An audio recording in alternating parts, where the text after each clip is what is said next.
Buena gente, bienvenidos nuevamente al canal. Hoy les traigo una lista de las películas que más me gustan dentro del género superhéroes, esta vez específicamente dentro del sello de DC Comics y sus diferencias con su material de origen. Si bien este es un género demasiado visto y si bien quizás haya algunas joyas escondidas, probablemente no las vi. Pero esta vez sí que me gustaría recordar las que más llegué a apreciar a lo largo de todos estos años, sobre todo teniendo en cuenta la actual crisis por la que aparentemente están pasando las empresas, donde realmente las películas de este género de superhéroes no están siendo tan buenas como solían ser, están pensando demasiado en cantidad sobre calidad o creyendo que pueden llamar la atención con ciertos actores y actrices y eso les juega en contra. Pero hubo épocas donde se entregaron excelentes productos. Antes de hablar de estas películas tengo que decir que esto no es un top, no están ordenadas de la peor a la mejor, sino que todas me gustan, solo que cada una me gusta por distintas razones.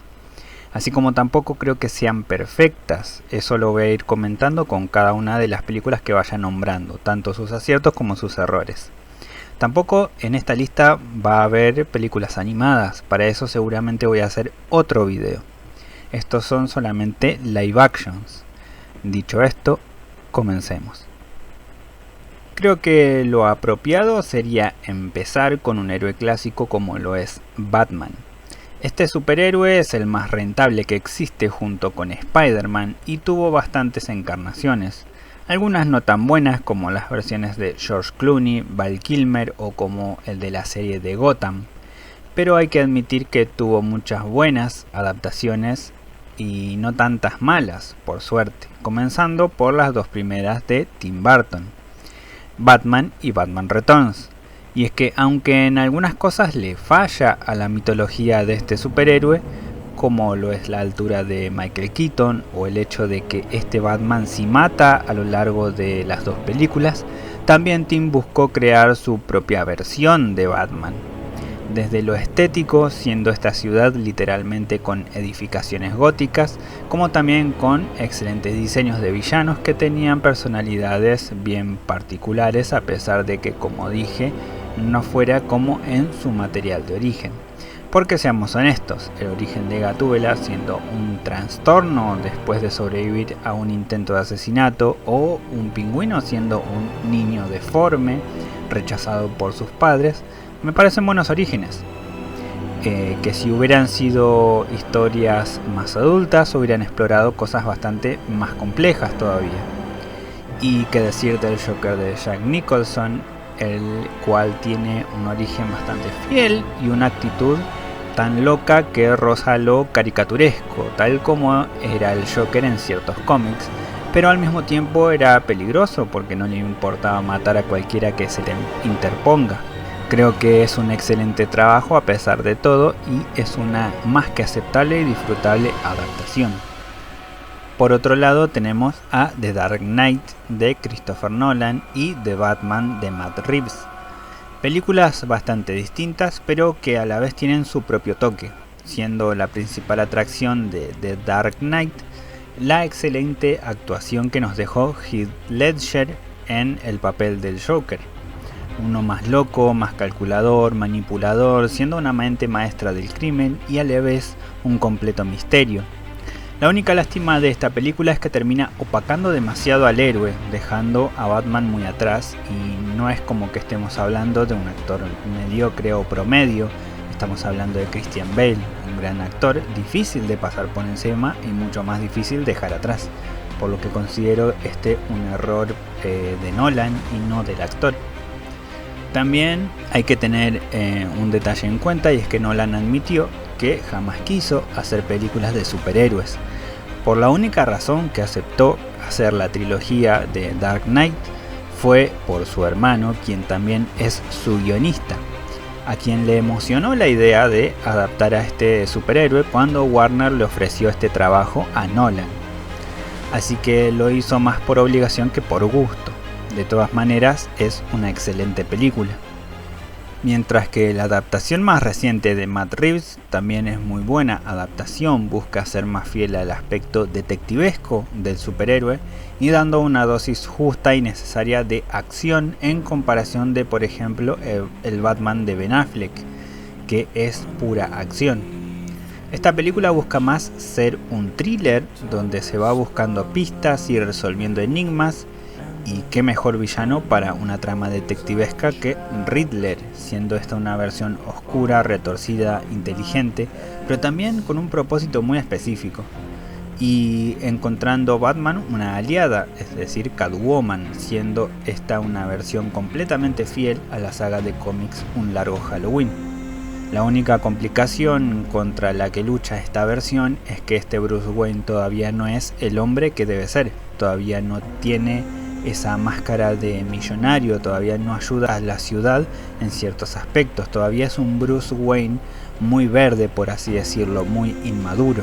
Esto causó mucho rechazo entre los fans del superhéroe, pero también se sabe que fue hecho así porque se supone que iban a contar con un desarrollo a largo plazo del héroe en todos los sentidos.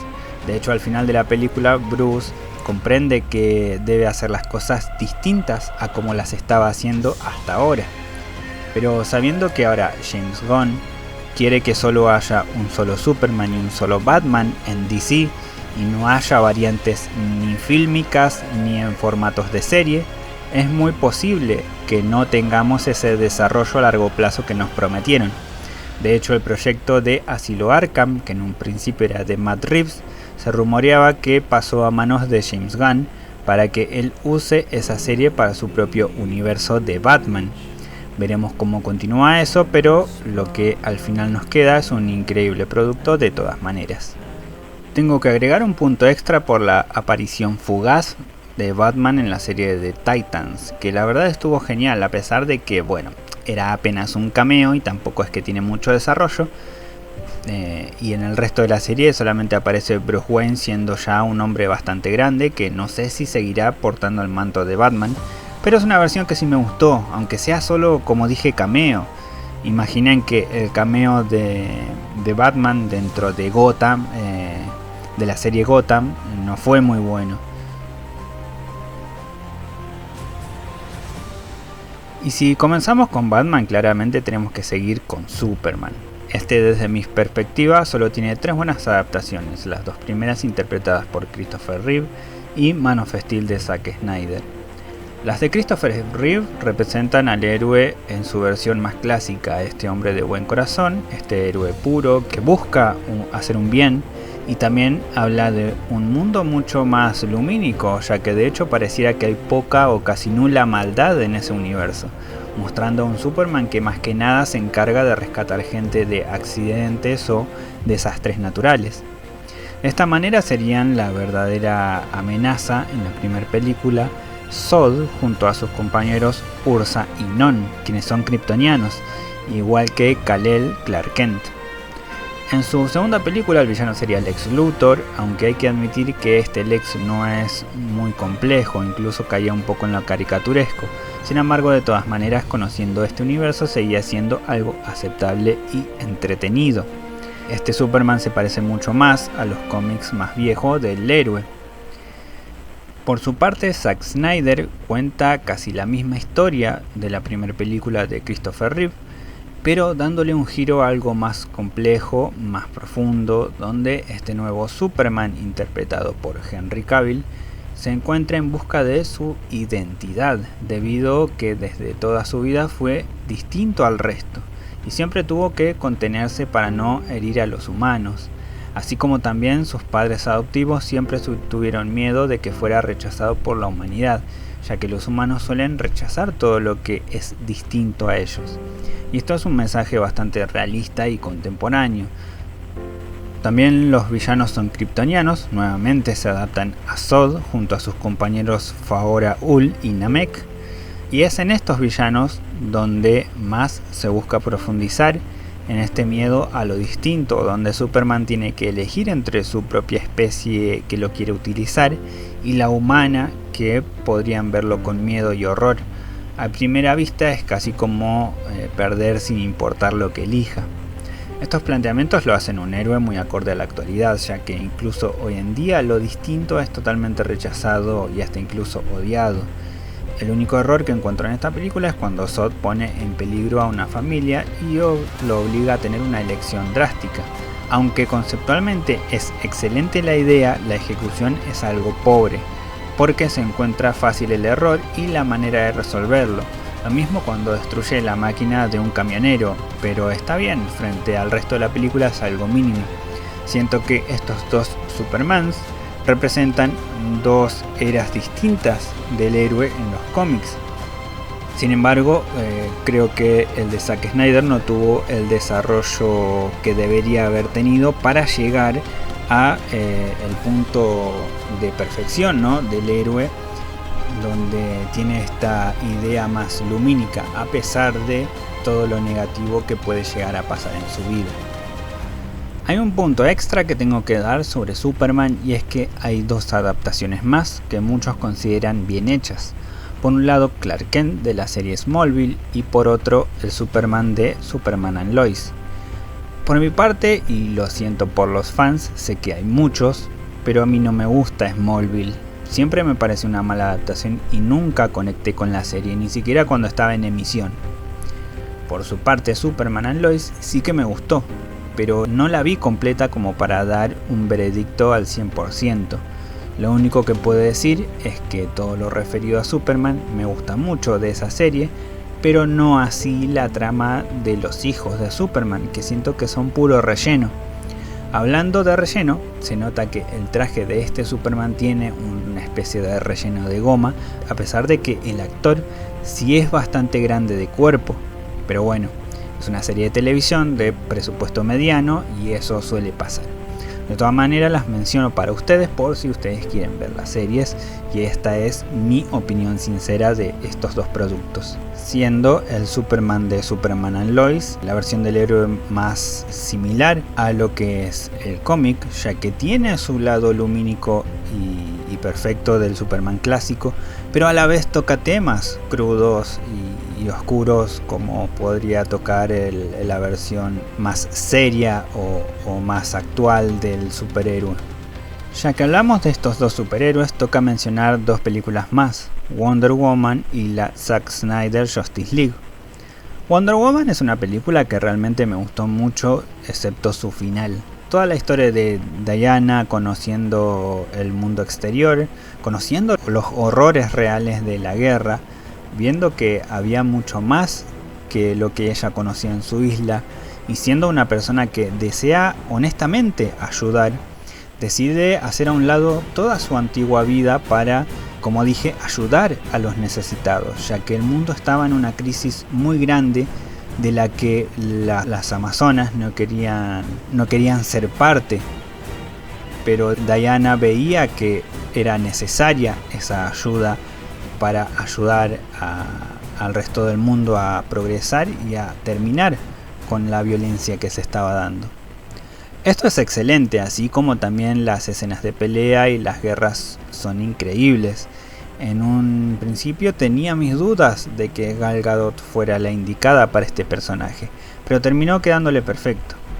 Falla al final en su lucha contra Ares, tanto en efectos especiales como en idea general. Creo que si no había un Ares, la evolución de Diana, el camino y el aprendizaje hubieran sido perfectos.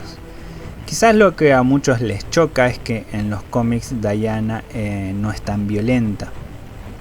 Tuvo que tomar decisiones violentas, como en algunos cómics, donde tuvo que quebrarle el cuello a Maxwell Lord, pero fue por propia presión del villano.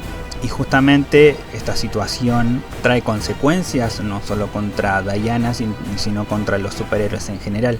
Creo que quizás este tipo de temas no se tocan en las películas y hay quizás más muertes o más violencia producida desde la parte de Wonder Woman, y como dije, este es un error que a muchos no les gustó. Por otra parte, la Zack Snyder Justice League me gustó mucho, aunque hablar de este proyecto es algo tramposo, porque aunque HBO Max y Warner hayan decidido venderla como una película de 4 horas, En realidad es una miniserie de 6 capítulos. A mi parecer es una gran historia, aunque solo es comparable con Infinity War y Endgame de Marvel. ¿Por qué digo esto? Bueno, por la epicidad, por el nivel de amenaza. Creo que el error de este producto es que los héroes no tuvieron un desarrollo correcto antes de este evento. Pero como producto, independientemente de lo que hubo antes, la verdad es que sí es una muy buena miniserie llena de epicidad, contando correctamente qué es lo que el villano busca, mostrando cómo busca cada uno de estos objetos, la preparación y la alianza de los héroes, y al final la batalla, que solo es el comienzo de algo más grande, que al final nunca va a llegar porque claramente esto no va a tener continuación. Esta película es lo que todo el universo de Zack Snyder debería haber sido desde un principio. Si esto se hubiera hecho con un buen orden, creo que todo lo que vivimos y sufrimos los fans hubiera sido completamente distinto. Lamentablemente no es así, y esto queda como un buen producto de lo que podría haber sido y no fue. Es obvio que necesitan algunos ajustes de algunos héroes, pero en general creo que el casting y las historias, lo visual, está perfecto. Siento que los detalles son los que arruinan el universo de Zack Snyder. Detalles que se pueden pulir, detalles que se podrían haber hecho mejor. Sin embargo, como dije, para mí, desde mi visión, es un muy buen producto. Hablando de Zack Snyder, creo que no tiene que quedar afuera su otra obra en el mundo superheroico, Watchmen. Y sí, a mí sí me encantó la película. Se dice que el cómic es quizás una obra inadaptable, ya que Alan Moore le dotó de detalles que solo son posibles en ese medio. Como que la primera y última página son simétricas, al igual que exactamente a la mitad del cómic se forma una imagen completa. Este tipo de detalles jamás se podrían ver en una adaptación, pero también es cierto que no es necesario. Siempre dije en varios videos de que es obvio que cuando se hace una adaptación se pierden cosas, pero que lo importante es que se mantengan los eventos principales y la esencia del producto. Sobre todo cuando se adapta una historia que es única, por ejemplo, como pasa con las películas anteriormente nombradas, de los superhéroes como Batman, Superman, Wonder Woman, la Justice League. Hay todo un multiverso de donde se pueden tomar ideas y combinarlas para crear algo nuevo. Pero en este caso, acá no hay un multiverso, acá hay una sola historia, un solo universo, y la forma de adaptarse es distinto. Se tienen que tomar menos cantidad de libertades, pero aún así creo que se pueden lograr muchas veces. ¿Y cuál es el centro de Watchmen? Bueno, es el hecho de que la humanidad está al borde de una guerra nuclear que podría devastar el planeta entero. Sin embargo, hay un plan que implica sacrificio a cambio de la paz mundial. Esto plantea preguntas como el fin justifica los medios, hace planteos de moralidad que en ambas obras se mantienen.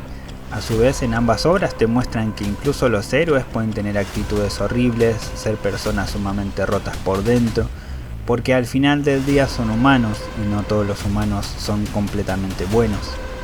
Es obvio que hay cosas que se dejan afuera de la adaptación, pero al final dentro de la misma película funciona. El mensaje que se intenta dar llega al destinatario al final.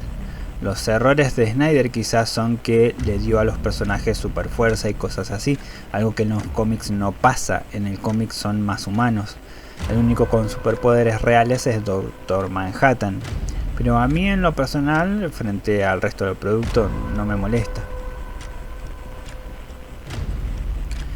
Y si hablamos de Alan Moore, es imposible no hablar de V for Vendetta y de Constantine.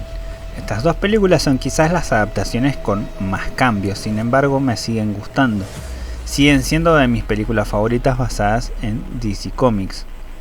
Por su parte, V for Vendetta habla de la lucha entre la anarquía y contra el fascismo.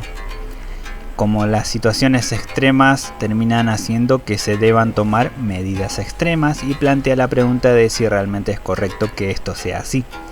Habla del miedo del pueblo y la manipulación de información de parte de los medios. En la película se dice que este gobierno se alzó creando una mentira sobre un supuesto virus y una supuesta guerra que solo ellos pudieron detener, pero detrás de eso hubo experimentación humana de donde sale nuestro antihéroe como único superviviente del evento. De esta manera, a través del miedo a lo que hay afuera, los mantienen bajo su dominio. Algo que me recuerda mucho al libro 1984 de George Orwell, donde el gobierno mantenía a las personas asustadas diciendo que afuera había una gran guerra entre países y simulaban ataques bombardeando los sectores más pobres de la ciudad. De esta manera deshaciéndose de las personas que no les sirven y que no están bajo su control. En ambas obras se toca el tema de la censura y las noticias falsas o manipuladas a conveniencia. La diferencia con el cómic de V de Venganza es que en el cómic los asesinatos que hace V son más silenciosos, mientras que en la película lo hicieron algo más dinámico para que tuviera un poquito más de acción. También el personaje de Evie en el cómic es alguien que casi no tiene para comer, llegando a querer prostituirse para sobrevivir y siendo mucho más frágil y sumisa. Mientras que en la película trabaja para un canal de noticias y tiene mucha más actitud. Algo que también se cambia es que en la película la diferencia entre malicia y benevolencia de ambas posturas se encuentra mucho más marcada y diferenciada, mientras que en el cómic ambos tienen acciones que podrían considerarse reprobables. Pero aún así la considero una gran película y una genial adaptación. Por su lado, Constantine toma su propio camino en la película sin adaptar nada específico del cómic, pero sí manteniendo en gran modo la esencia de lo que representa el personaje. Es decir, una personalidad bastante ácida, alguien que quiere hacer las cosas a su modo y que no suele escuchar mucho al resto de personas de su alrededor, así como también suele fumar en exceso. En el cómic Hellblazer, que es de donde proviene realmente el personaje, se explica que John es británico, tuvo una infancia cruel y que desde temprana edad, intentando distraerse de los problemas de su vida, terminó adentrándose en el ocultismo y la magia, ya que se había dado cuenta que tenía mucha facilidad para controlar esas fuerzas. Y es que en realidad los antepasados de John fueron hechiceros. Crecería practicando este tipo de cosas, pero también encontraría gustos en fumar y en otros excesos. En su adultez se encontraría con una niña que desde muy chica fue abusada psicológicamente y físicamente. Esta niña también encontraría su camino a la magia y, queriendo hacer un hechizo para deshacerse de sus agresores, terminaría liberando un demonio. Y Constantine solo pudo contrarrestar esto invocando otro demonio para que se lleve a ese. Sin embargo, este otro torturaría a sus amigos y finalmente se llevaría a la niña al infierno. De esta manera, John viviría con el peso de la culpa de haber cometido este error. Después sería culpado de los hechos aberrantes que le habían hecho a la niña, por lo cual lo llevarían a un asilo psiquiátrico donde lo torturaron de miles de maneras. Esto aumentaría todos estos problemas de excesos que él ya tenía. Cuando logra salir del lugar, continúa su vida, pero siempre siguió sintiéndose mal con su vida, hasta que le diagnosticaron cáncer y decide hacer un trato con un demonio para que lo salve de la enfermedad. Y una vez hecho el trato, John, como parte de un plan para que no lo lleven al infierno, decide hacer un trato con dos demonios más, lo que obligaría a que si John Constantine muere, los tres demonios tuvieran que liberar una guerra entre ellos. Y habiendo una guerra tan grande, el único que podría interceder sería el mismo Dios, quien podría ser el único en darle la salvación a John. Como verán, al menos en origen es muy distinto, pero a la vez mantiene ciertos rasgos que hacen que la personalidad de Constantine pueda mantenerse fiel. Aún así la considero una gran película, de hecho una de las mejores de la época, quizás comparable con Blade de Marvel, antihéroe que también en historia es distinto a los cómics, pero tiene excelentes adaptaciones que toman su propio camino y nos presentan buenos productos. Y bueno, eso es todo por esta vez. Espero les haya gustado esta lista. Si ustedes tienen alguna otra película que les haya gustado, coméntenmelo. Compartan con quien le pueda llegar a gustar esto. Y den like y suscríbanse, que es importante para mí. Nos vemos en un próximo video. Adiós.